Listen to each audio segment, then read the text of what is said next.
Welcome to Cool Plugins. In this video, I will show you how you can use the timeline layout of Event Shortcode for the Event Calendar plugin. For this, go to Add New Page under Pages submenu. And create a new page and add Event Shortcode block. Select the timeline layout template and style. Click on Publish button and view the page.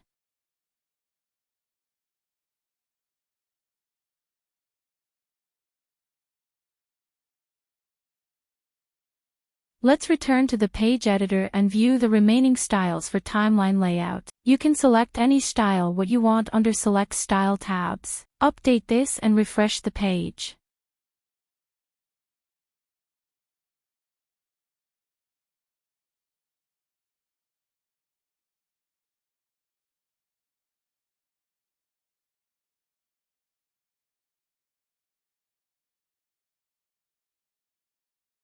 Thanks for watching this video.